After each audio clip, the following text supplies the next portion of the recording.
The first signal came at midnight. Dr. Sarah Chun was monitoring the radio telescopes at the Space Research Center when the equipment suddenly went wild. Years of studying the cosmos had taught her to remain calm, but nothing could prepare her for this moment. The signal was not random noise or cosmic interference. It was deliberate, structured, unmistakably artificial. Within hours, governments had been alerted, military bases placed on high alert, and the United Nations convened an emergency session. Humanity had finally received confirmation that it was not alone in the universe. 3 days later, massive ships appeared in Earth's orbit. They were colossal structures, moving with impossible precision, neither hostile nor aggressive. They simply waited. People around the world experienced different emotions at that moment. Some prayed. Others panicked. Children asked their parents if they should be afraid. Religious leaders debated whether this was the beginning of the end times or proof of divine creation beyond their understanding. Scientists worked frantically to establish communication protocols. Military commanders prepared contingency plans. World leaders argued about whether to welcome the visitors or prepare for war. The UN decided to send an official envoy to make first contact. Sarah found herself selected as part of the team, representing the scientific community. She boarded the shuttle that would carry them to the International Space Station, where a neutral meeting ground had been established. Her heart raced with each passing moment. What would these beings want? Were they explorers like humanity? Conquerors? Refugees? The shuttle docked smoothly. Sarah and her team waited in the conference room, watching the monitors as a small craft separated from the massive alien vessel. It approached with careful precision. An airlock opened. Several figures emerged. They were humanoid but distinctly alien. Pale blue skin covered their bodies, with large dark eyes that seemed to reflect intelligence and something else Sarah could not quite name. Fear, perhaps, or desperation. The lead being stepped forward. When it spoke, its voice came through translation devices, converted from its own language into all Earth languages simultaneously. I am Commander Vess of the Ethel Collective. We come seeking sanctuary. We come seeking the beings of mercy and healing. We have heard legends of your kind in the deepest reaches of space. Stories of humans. Stories of angels. Sarah exchanged glances with her team. Angels. Why would an advanced alien civilization use that word? Commander Vess continued. We did not come to conquer or to harm. We came because we are hunted. Our people are dying. We have nowhere else to go. The stories say that humans possess something precious. Something that could save us. They call you the merciful ones. They call you angels. For the first time, Sarah felt not wonder or fear, but something deeper. Compassion. Whatever had driven these beings across the vast darkness of space to Earth, it was desperation. It was survival. She leaned forward and spoke. Welcome to Earth, Commander Vess. We are honored by your visit. But before we can help, we need to understand. What hunts you? What threatens an entire civilization so greatly that you would travel this far seeking help? Commander Vess's expression shifted. The large dark eyes seemed to grow darker, as if clouds had passed over the sun. When he spoke again, his voice was quieter, heavier with burden. There is something in the void between stars. Something ancient. Something that should not be. It has consumed 17 civilizations. It has destroyed billions of lives. The last encounter left only our people alive from the entire Ethel sector. We fled. We have been running for 3 years through the darkness. We have hidden again, and we have prayed. The legends speak of humans. Humans who do not simply hide from darkness. Humans who fight it. Humans who have something the universe rarely sees anymore. Will you help us? Sarah felt the weight of that question settle on her shoulders. Here, in this moment, the entire future of 2 species hung in balance. She looked at the alien commander, really looked at him, and saw not a threat, but a being desperate for hope. She made her decision. Commander Vess, I cannot promise our governments will agree to help. We are a young species, divided in so many ways. But I can promise this. We will listen. We will understand.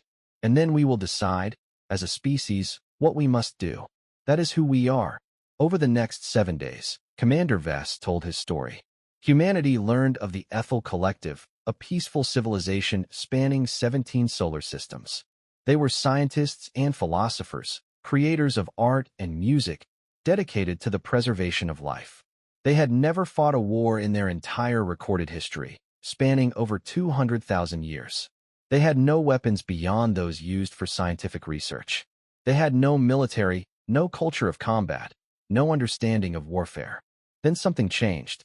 A signal began emanating from the deepest reaches of their territory. It was not communication. It was almost like a voice calling from somewhere ancient and hungry. Ethel explorers investigated. Some returned changed, their minds altered, speaking in strange tongues. Others never returned at all. Within months, entire colonies fell silent. Within a year, whole planets went dark. It became clear what was happening. They were being hunted by something massive and intelligent and utterly indifferent to their pleas for peace. The Ethel tried to reason with it. They sent mathematical sequences, philosophical propositions, art, and music. Nothing worked. The entity consumed everything in its path. Civilizations that had survived for millennia were erased in months. The Ethel began their desperate exodus, abandoning worlds, leaving behind trillions of artifacts and memories, carrying only what they could save. They ran. They hid. They prayed. And eventually, they heard the stories. Stories of a young species called humans on a world called Earth. Stories that circulated in the deepest records of the oldest civilizations. Stories that spoke of humans as creatures of remarkable resilience. Stories that said humans did not simply accept their fate. Stories that said humans would fight, would stand, would resist even when the odds were impossible. The Ethel had become desperate enough to believe in legends. They had come to Earth seeking salvation, seeking beings who might possess something they had lost long ago. Hope, a desire to survive, the will to fight. As the humans absorbed this information, reactions varied across the globe. Some nations wanted to welcome the Ethel and offer protection. Others saw it as a potential threat. Still others suggested isolating Earth, hoping that the thing hunting the Ethel would lose track of them. But Sarah had a different idea. She requested a meeting with world military leaders, scientists, and diplomats. These beings came to us, she said, seeking angels, seeking beings of light and mercy. But they do not truly need angels. They need warriors. They need a species that understands that sometimes the only language the universe respects is strength. They need us, not because we are kind, because we are dangerous. The UN Security Council voted. It was not unanimous, but it was decisive. Earth would help. Humanity would stand with the Ethel. Humanity would learn what hunted them. And then, if necessary, humanity would fight. Sarah stood in the observation deck, watching as military vessels launched into space. For the first time in human history, Earth was preparing for war, not against invasion, but as allies. She thought of Commander Vess's words. They had come seeking angels. They had found something far more useful. They had found humanity, and they had no idea what they had unleashed. The hybrid fleet took months to assemble. Human ships, powered by technology refined over centuries of careful development, joined with Ethel vessels, sophisticated and beautiful, but designed for science rather than combat. Together, they departed Earth's orbit, heading toward the region where the Ethel's ancient enemy had last been detected. Sarah served as the primary liaison between the two species. She spent her days studying Ethel data, learning their star charts, understanding their history. What emerged was a picture of something truly horrifying. The entity they called the Void Hunger was not a simple creature. Analysis suggested it was a form of existence that predated most known civilizations. It was partially biological, partially something else. Energy, perhaps. Consciousness without form. It existed between dimensions, only partially present in normal space. It had consumed entire solar systems. It had erased knowledge, history, culture, leaving nothing but electromagnetic echoes. And it was heading toward Earth. That knowledge sent shockwaves through both species. Earth had become a target simply by choosing to help the Ethel. Some human nations demanded that Earth withdraw from the alliance, that they sever ties with the refugees and return to isolation. The Ethel were devastated. They had brought death to their saviors. But Sarah understood something that the fearful did not. They had always been targets. The Void Hunger would eventually reach Earth, whether they helped the Ethel or not. Better to meet it as allies, united, than to face it alone. She stood before the combined council and spoke with absolute clarity. We have a choice to make. We can turn away, close our borders, and hope that distance saves us. History suggests that hope alone never saves anyone. Or we can stand. We can learn. We can prepare. We can become something the void hunger has never encountered before. We can become the thing that stops it. A human general named Morrison stepped forward. He was old, weathered by years of military service, but his eyes burned with determination. The aliens came seeking angels, he said, looking at Commander Vess. But they found humans instead. That was the best choice they could have made. Because angels, for all their legend, never actually fought anything. But humans? We fight. We resist. We survive when survival seems impossible. Let them come, this void hunger. Let them learn what happens when they hunt our allies. Let the universe learn what we are. The room erupted, not in protest, but in resolve. Sarah felt something shift in the moment. The fear that had paralyzed world governments began to transform into something else. Purpose, unity, the will to fight for something beyond themselves. The fleet was reformed. Human military strategists began analyzing decades of warfare experience. Combat pilots trained alongside Ethel science officers. Engineers worked with Ethel researchers to understand how to weaponize their vessels. The peaceful ones were learning from the warriors. And the warriors were learning that peace, true peace, only came after you were willing to shed everything to defend it. Sarah received a message from Commander Vess. He wanted to meet with her privately. She found him in the observation deck, staring out at the vast darkness of space. "Thank you," he said simply. "My people have spent generations running. We have forgotten what it feels like to stand. You have reminded us. General Morrison has been teaching our officers about something called asymmetric warfare. It is brutal. It is beautiful. It is something I never thought my people would need to understand." Sarah stood beside him. The void hunger chose the wrong allies to hunt. It can consume civilizations built on peace and harmony. But it has never faced a species that will burn everything, cross every line, commit any act to protect their own. That is what we are. That is what makes us dangerous. Commander Vess turned to face her. There was something different in his expression now. Not fear. Not desperation. Understanding. "The stories were right," he said. "Humans are not angels. Angels are creatures of purity. You are something far more valuable. You are survivors. You are warriors. You are the dangerous ones the universe should fear." In the darkness of space, the combined fleet moved forward. Behind them, Earth continued its preparations. Weapons that had never been built were constructed. Alliances that should never have formed were solidified. A species that had only recently stopped fighting each other among Earth's nations was uniting against a common enemy. The void hunger was coming, and for the first time in its long existence, it was about to meet something that would not run, would not hide, and would not hesitate to destroy it. The legends had spoken true. Humans were different. They were the dangerous ones. They were the demons that slept in the void. The first contact with the void hunger was unlike anything humans or Ethel had experienced. It did not approach like a ship or an army. It simply existed suddenly at the edge of their scanning range, a massive distortion in space itself, a wound in reality that bled wrongness into the universe. Scientists scrambled to interpret the readings. What they found was terrifying. The entity was not heading directly for them. It was moving through space in a pattern that suggested searching, hunting, learning. It was intelligent in a way that transcended conventional understanding. Commander Vess watched the data with Sarah. "It knows we are here," he said quietly. "It can feel us.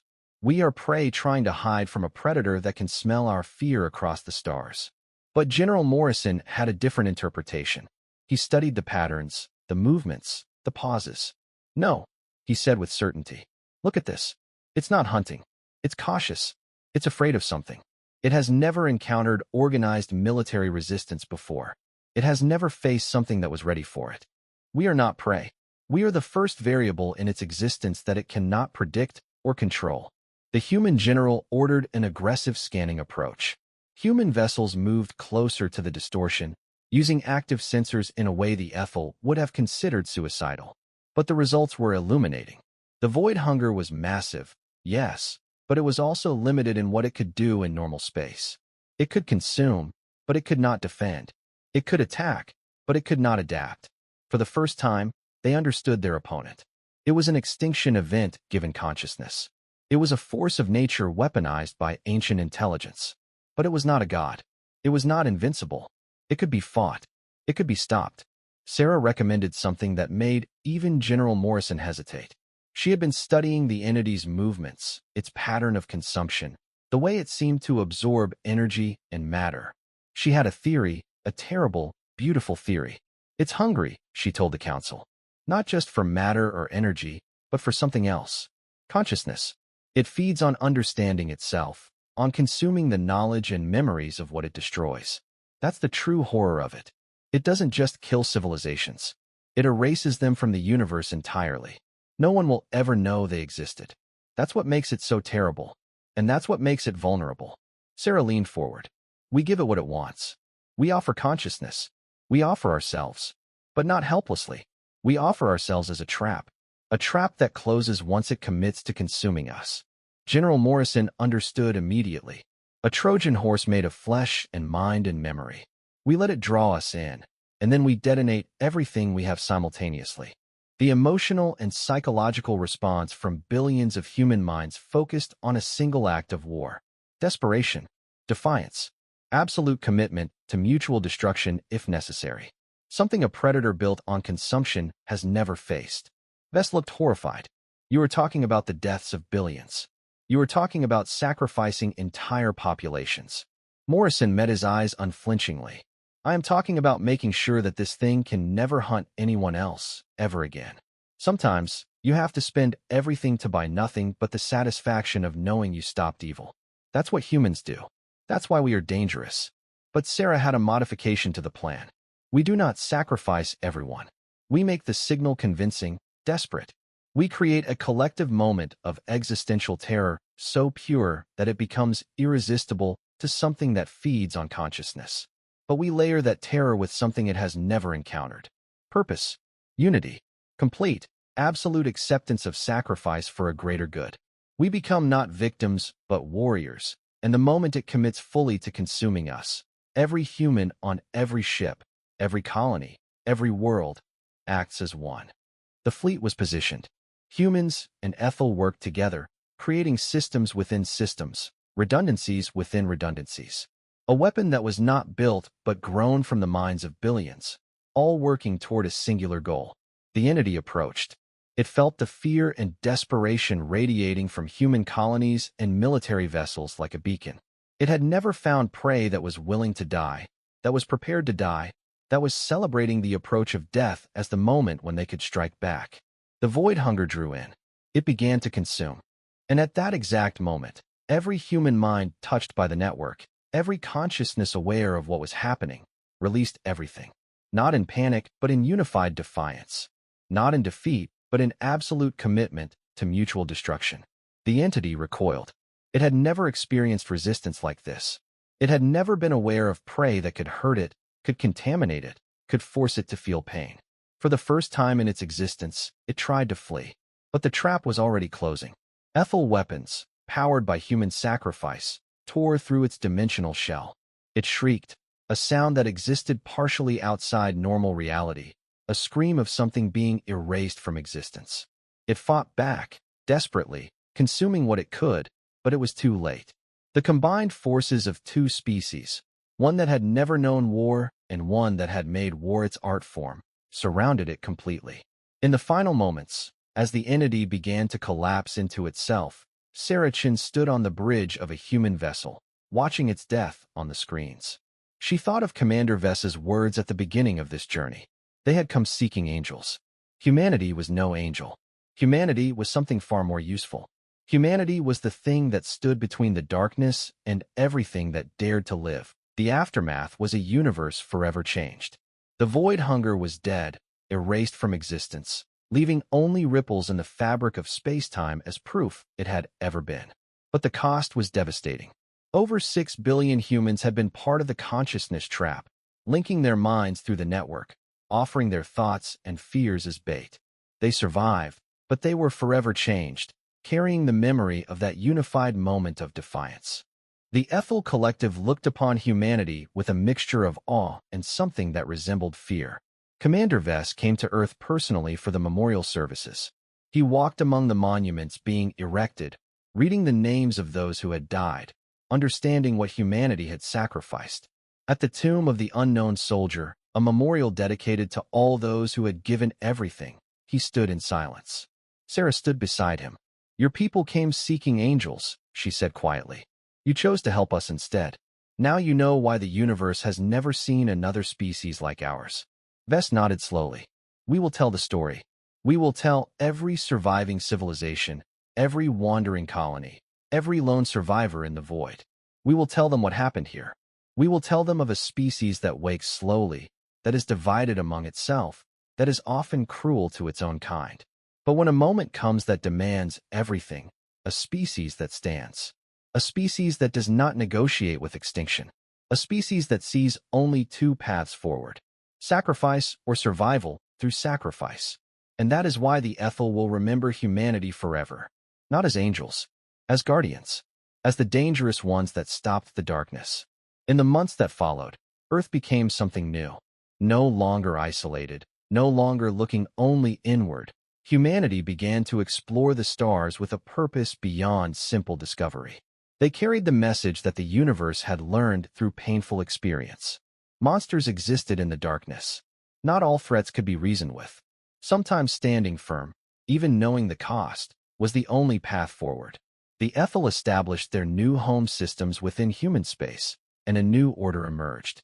Not a human empire, not an Ethel empire, but something neither species had known before. True alliance. True cooperation based on mutual respect and shared sacrifice. On the anniversary of the Void Hunger's death, a statue was erected on the steps of the United Nations building. It showed a human and an Ethel standing back to back, facing outward toward the darkness, weapons raised. Beneath it was inscribed a single sentence in all known languages. They came seeking angels and found warriors instead. That was their greatest fortune and the universe's greatest warning.